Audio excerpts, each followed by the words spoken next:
আসসালামু আলাইকুম। কেমন আছেন সবাই? আশা করি আলহামদুলিল্লাহ ভালো আছেন। তো গতকালকে ভিডিওতে হয়তো দেখছেন বা থাম্বনেল দেখে হয়তো বুঝতে পারতেছেন আজকের ভিডিওর টপিক। তো আমি আসলে মাজার পূজারি না, বা মাজারের ভক্তও না, বা এইসবে আসলে আমার কোনো বিশ্বাস নাই, বা এইসবে আমি কোনো সময় যাইও না। আমার গফরগাঁও বাড়ি হলেও মুখী স্কুলে বাজার আমার বাড়ি থেকে খুবই কাছে, সর্বোচ্চ 20 থেকে 30 মিনিট সময় লাগে। তারপরেও আমার জীবনে কোনো দিন আমি মুখীর বাজারে যাই নাই।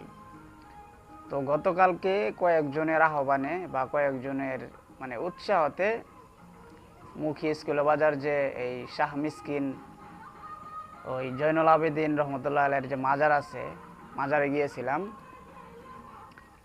তো মাজারে গিয়ে যা দেখলাম আর কি, ভণ্ডামি ছাড়া ভণ্ডামি ছাড়া আর কোনো কিছুই নাই। ভালো ভালো বলতে কোনো কিছুই নাই ওই মাজারে।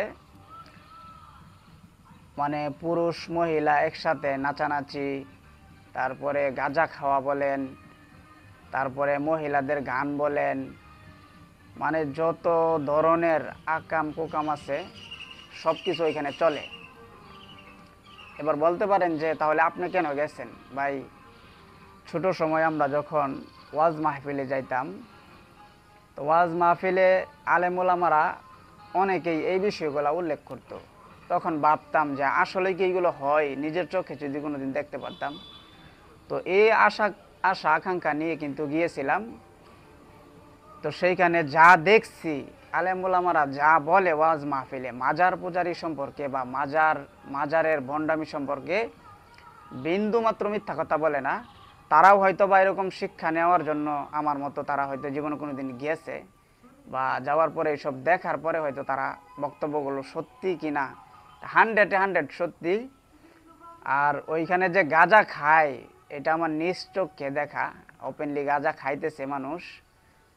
তো কি বলবো, আমি কিন্তু গাঁজা খাওয়ার যে ফুটেজটা ওটা নিতে পারি নাই, মানুষের এই পরিমাণে ভিড়।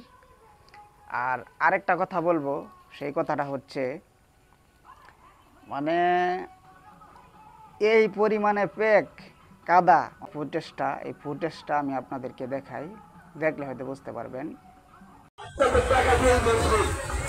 আপনাদের টাকা দিয়ে মসজিদ হচ্ছে, যে টাকার তো এই যে কাদার যে ফুটেজটা দেখলেন, এই ফুটেজটা মূলত পুরা যে মাজার আছে, মাজারের যে অনুষ্ঠান আছে, প্রত্যেকটা জায়গাতে এরকম কাদা। আর 3 থেকে 4 কিলোমিটার রাস্তা, হাঁটার মতো পরিস্থিতি নাই। আর মানুষ, বাঙালি যে হুজুকে বাঙালি মানুষ যে কি বুঝে আমি কিছু বুঝি না। মিনিমাম ধরেন 15 থেকে 20 হাজার লোক ওই মাজারে আসা যাওয়ার মধ্যে আমি যা বুঝতে পারলাম। আপনি যে পাড়া দিবেন, ভালো মতো হাঁটবেন, এই পরিস্থিতি নাই। আর অটো রিক্সা বলেন, প্রাইভেট কার বলেন, সিএনজি বলেন, মোটর সাইকেল বলেন, আমার মনে হয় না যে গতকালকে রাত্রে গফরগাঁওয়ের 100%-এর মধ্যে 85% মানুষই ওই মাজারে গেছে। আর কি যে একটা অবস্থা ভাই, আপনি ভিডিওতে আমি দেখাইলে হয়তো বুঝতে পারবেন।